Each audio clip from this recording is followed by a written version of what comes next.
cahaya yakin.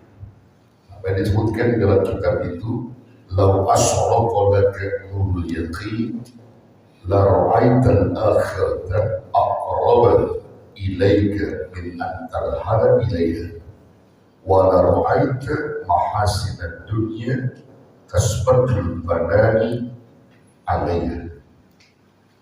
Disebutkan di situ lau asyraqa laka nurul yaqin.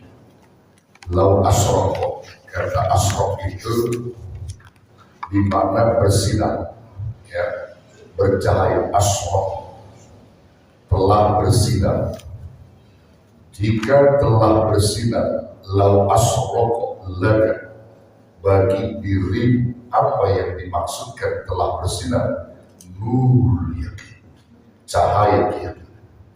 Jadi kalau sudah bersinar cahaya yakin kita dan benar-benar keyakinan kita itu, pastilah la ra'aital akhirata aqraba ilaika, pastilah kamu akan melihat akhirat atau perkara-perkara akhirat itu lebih dekat ilaika kepada.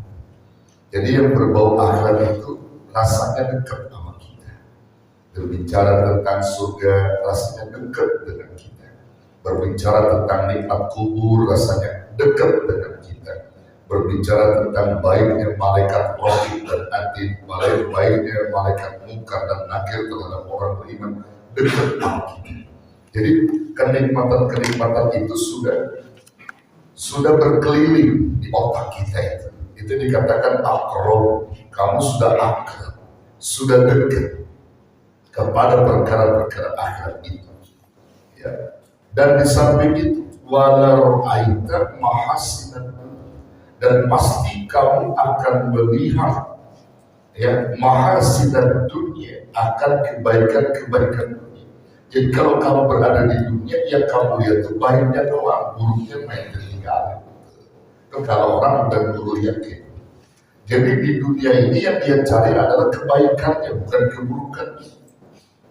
Kalau sering kita berdoa di dalam keseharian kita yang terkutip dalam Al-Quran itu, Rabbana atina fid dunya hasanah wa fil akhirati hasanah.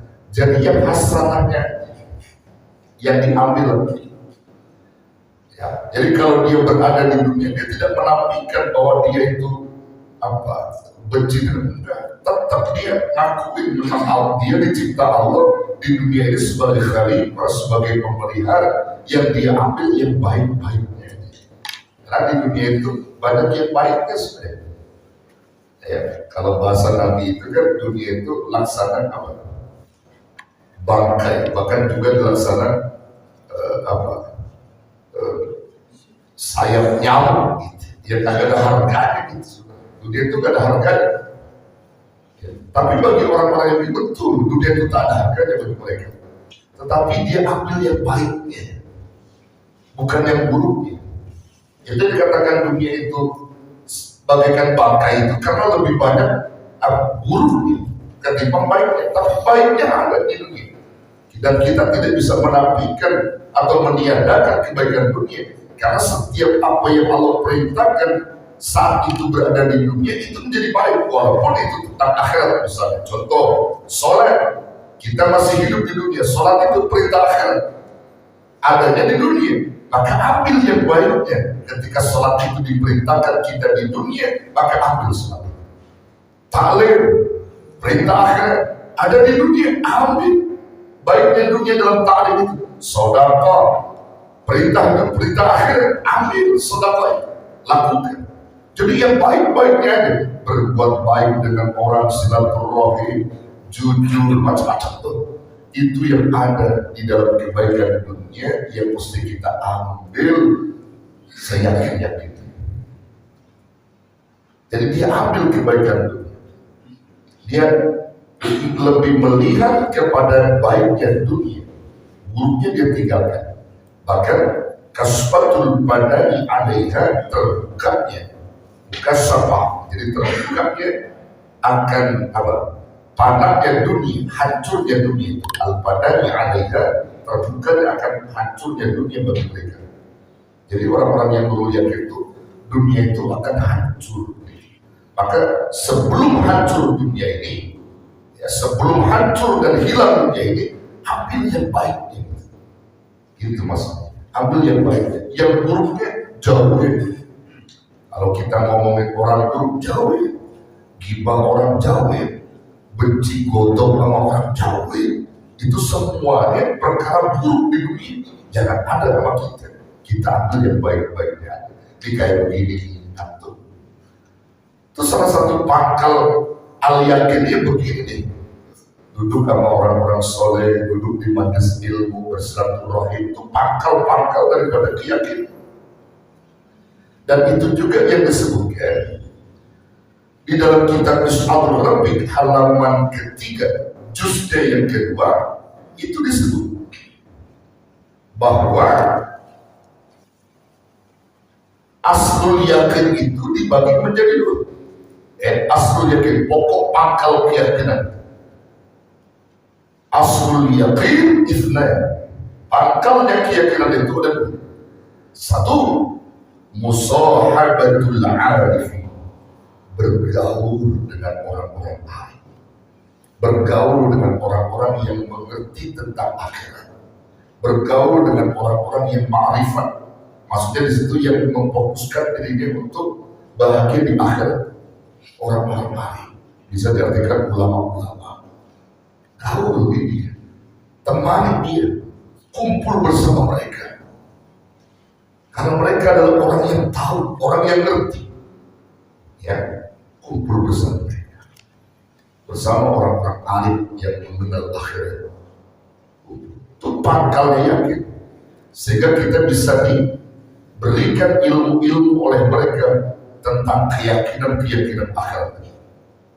Musahabatul arifin yang kedua, yang satu itu yang pertama. Yang kedua, pangkal keyakinan itu adalah wa mujalasatus sholihin, duduk bersama orang yang soleh. Begini, duduk sering-sering duduk sama orang soleh. Nurul yakin kita makin dekat, keyakinan kita semakin matang kalau kita duduk sama orang-orang soleh. Sudah, itu perintah, pangkal keyakinan. Kalau kita nggak sama sekali di pada dua kelompok tadi, nggak akan timbul keyakinan kita. Yang ada keraguan-keraguan di sana. Banyak orang yang jatuh dalam hidupnya lantaran membenci ulama dan tidak mau duduk dengan orang-orang soleh. Bisa jatuh, ya, bisa jatuh orang itu. Bahkan mereka tidak akan pernah mendapatkan buah atau kebaikan-kebaikan dunia dalam hidup. Ini pelajaran saya kira buat kita semua ya, agar keyakinan itu semakin dalam. Keyakinan itu semakin dalam, kita pahami. Duduk sama orang soleh gak bakal rugi, bergaul dengan orang-orang arif ma'rifat gak bakal rugi. Bahkan disebutkan juga kedudukan keyakinan itu di atas keimanan. Versi yakin itu, ya apa namanya? Yakin itu tingkatnya itu di atas iman. Al-yakin maqam fawqal iman. Yakin itu maqamnya, kedudukannya di atas iman. Jadi levelnya di atas iman. Yakin. Jadi kalau Allah memanggil orang-orang beriman di dalam Quran untuk mengerjakan sesuatu yang diperintah misalnya, itu Allah lagi menggiring orang beriman supaya menjadi orang yang yakin. Orang yang yakin itu identik dengan takwa nantinya. Karena takwa itu ada berapa? Tak, kom, wau, ya, itu ada 4 ya. Taknya tawadu, wangnya warak, ya, komnya mar, tak, kom, taknya tawadu, komnya konangan, waunya warak, ianya yakin. 4 takwa itu punya sifat. Tawadu, konangan, warak, yakin. Yakin ini diambil pada posisi huruf yang terakhir. Jadi itu bagian dari orang takwa. Yakin. Makanya yakin itu levelnya di atas iman. Jadi kalau Allah perintahkan ya ayyuhalladzina amanu kutiba